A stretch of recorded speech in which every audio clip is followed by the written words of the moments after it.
দুটা বিষয় খুব সিগনিফিক্যান্ট, খুবই সুনিশ্চিত। আপনারা একটু বিচার এবং বিশ্লেষণ করবেন। 1 মিনিটে ভিডিওটা ইচ্ছে করলে ছেড়ে যেতে পারেন, তবে চিন্তাকে ছেড়ে যাবেন না। এই যে বাংলাদেশের ডাকসু নির্বাচনে শিবিরের প্যানেল পূর্ণভাবে জিতেছে ডাকসুতে সাদেক কায়েমের নেতৃত্বে, এটা নিয়ে উদ্বেগ প্রকাশ করেছে কে? ভারতের সংসদের শশী থারুর, সাবেক পররাষ্ট্রমন্ত্রী। বলছে এটা খুবই টেনশনের বিষয়। বাংলাদেশ একটা রাষ্ট্র, এখানকার একটা ইউনিভার্সিটির ছাত্র ইউনিয়নের নির্বাচন হয়েছে, এটা নিয়ে সে উদ্বেগ প্রকাশ করেছে। এই অধিকার তাকে কে দিয়েছে? আরেকটি সিগনিফিকেন্ট, সেটা হলো আমাদের দেশে ভারতের একজন রাষ্ট্রদূত ছিল, হ্যাঁ, হর্ষবর্ধন সিংলা। সে বলছে জামায়াত ইসলাম একটা চিতা। সে কোন উদ্দেশ্য চিতার সাথে বলেছে, তবে ভারত কোনোভাবেই জামায়াত ইসলাম এবং বাংলাদেশের ইসলামকে কখনো ভালোভাবে ট্রিট করেনি। জামায়াত ইসলামকে গালি দিয়ে যদি অন্য ইসলামকে ভালো বলতো, তাহলে আমরা বলতাম যে মনে হয় ঠিক আছে। হেফাজতকে ভালো বলেছে, চরমনাইকে ভালো বলেছে কখনো? চরমনাইকে একটু ছাড় দিয়েছে, তাদের গায়ে হাত তোলেনি, মারেনি। অন্য কোনো ইসলামিক ফ্রন্টকে ভালো বলেছে? বলেনি। জমিয়তকে ভালো বলেছে? খেলাফতকে ভালো বলেছে? কাউকে বলেনি। প্রত্যেকটা ইসলামিক দলকে তারা জঙ্গি, সন্ত্রাসী হিসেবে অভিহিত করেছে। এটা তাদের কোনো অধিকার নেই। এবার দ্বিতীয় বিষয়টাতে আসি। শফিকুল আলম, বাংলাদেশের প্রধান উপদেষ্টা, প্রেস সেক্রেটারি, তার কি উচিত ছিল না এই ব্যাপারে প্রতিবাদ জানানো? এটা কি রাষ্ট্রীয় বিষয় নয়? সে কেন এই মুনাফিকি দেখাচ্ছে? আরেকটি বিষয় আপনারা জানেন, পিনাকি ভট্টাচার্য, ইলিয়াস হোসাইন, কনাক সারোয়ার, তারপরে সাগর, মানে ফেস দ্য পিপল, সাইফুর সাগর, এদের চ্যানেলগুলো আপনার ভারতে নিষিদ্ধ, বন্ধ করে দিছে। বুঝেন? কিন্তু পিনাকি ভট্টাচার্য, ইলিয়াস হোসাইন, কনক সারোয়ার, সাইফুর সাগরের ফেস দ্য পিপল, আরো আছে দুই একটা হয়তো, মাসুম, রহমান মাসুম, নায়েব আলী, ভারতে বন্ধ করে দিছে।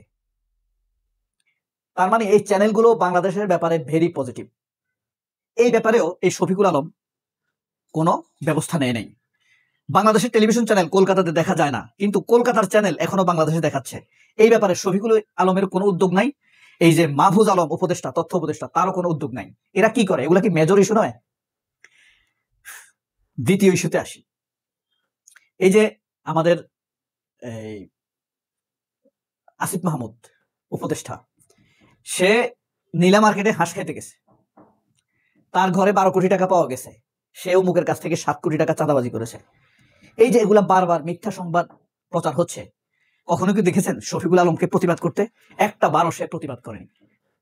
এই মুনাফিক হয় ভারতের সাথে আঁতাত করেছে, ইন্ডিয়ান এম্বাসির সাথে, নয়তো ওয়াকারের সাথে আঁতাত করেছে। তাকে চ্যালেঞ্জ করতে হবে। গত বছর ঠিক এই সময়ে এই শফিকুল আলমকে ইলিয়াস হোসেন গণশত্রু বলেছিল, এবং আমাদের পিনাকি ভট্টাচার্য বলেছে যে গণশত্রু। সে কিন্তু রাষ্ট্রের পক্ষে ভালো অবস্থান নিচ্ছে না। দেখেন, আমি বারবার বলি, ইলিয়াস হোসেন 2 বছর আগে যা বলে, 2 বছর পরে হোক, 5 বছর পরে হোক, সেই জিনিসটি আমি সত্য হিসাবে পেয়েছি। এক নাম্বার প্রমাণ হলো, সেই 18 সালে ইসকন নিয়ে তিনি প্রোগ্রাম করেছেন, রিপোর্ট করেছেন। দেখেন, সেই 2024-এ এসে ইসকনের ব্যাপারটা প্রমাণিত হলো না? ইসকন কয়েকজন আইনজীবী মেরে ফেললো, কতগুলো শিশুকে হত্যা করলো। এখনো ডিটারমাইন্ড, যতদিন পর্যন্ত ইসকনের চিন্ময় মুক্তি না পাবে, প্রতিদিন যেন 2টি শিশুকে বলি দেওয়া হয়, মানে হত্যা করা হয়। কত ভয়ঙ্কর! এটা চিন্ময়ের নির্দেশ। যে ইসকনের সদস্য, যে ডাক্তার আছে, যে পুলিশ আছে, কোনো না কোনো ভাবে তারা এই পবিত্র দায়িত্ব, তাদের জন্য এটা নাকি পবিত্র দায়িত্ব। তো বুঝেন, ইলিয়াস হোসেনের সেই কথা 6-7 বছর পর এখন প্রমাণিত হয়েছে না? হলো। এই ইলিয়াস হোসেন, আমার খটকা লাগে, শফিকুল আলম যত সুন্দর কথা বলুক, ভালো কথা বলুক, ইলিয়াস হোসেন একবার বলেছে শফিকুল আলম গণশত্রু। পিনাকি ভট্টাচার্য বলেছে, কনক সারোয়ার গণশত্রু না বললেও সতর্ক করেছে। রহমান মাসুম ভদ্র মানুষ, তো লয়ার মানুষ, খুব কিছু বলেনি, ভদ্রভাবে বলেছে, তার দায়িত্ব সে পালন করছে না। তাহলে ব্যাপারটা কই দাঁড়ালো? মাহফুজের নামে এত অপপ্রচার, বদনাম, তার কোনো প্রতিবাদ নাই। বাংলাদেশের চ্যানেলগুলো কলকাতাতে দেখা হয় না, এটা নিয়ে তার প্রতিবাদ নাই। তথ্য উপদেষ্টা মাহফুজেরও প্রতিবাদ নাই। তাহলে গণশত্রু সে মুনাফিক। এখানে মুনাফিক কে? মাহফুজ, তথ্য উপদেষ্টা মাহফুজ? নাকি নাহিদ ইসলাম তার দায় এড়াতে পারবে? সেও তো তথ্য উপদেষ্টা ছিল। নাকি এর দোষ এখন এই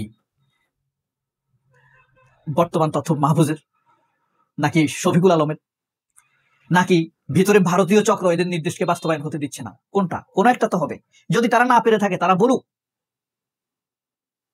একটা রাষ্ট্রের ছাত্র ইউনিয়নের ভিপি নির্বাচিত হয়েছে, পার্শ্ববর্তী দেশ বন্ধু বলে দাবি করে, সে এটা নিয়ে উদ্বেগ প্রকাশ করে।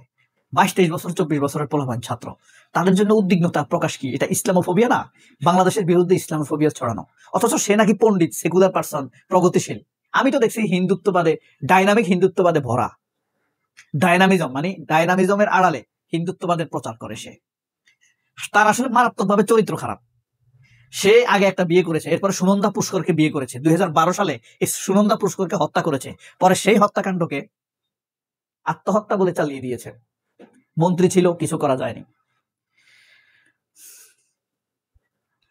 এই যে মাহফুজ মাইর খালো লন্ডনে গেলে গতকালকে নাকি পরশু, পিটা খাইলো না? যাক, সে লন্ডনে, কিন্তু সে তার দায়িত্বটা তো পালন করবে। এটা একটা রাষ্ট্রীয় দায়িত্ব না। শুধু চমক দেখানোর রাজনীতি করলে হবে ভাই? ধারাবাহিকতার সাফল্য রাখতে হবে, দেশের প্রতি কমিটমেন্ট রাখতে হবে।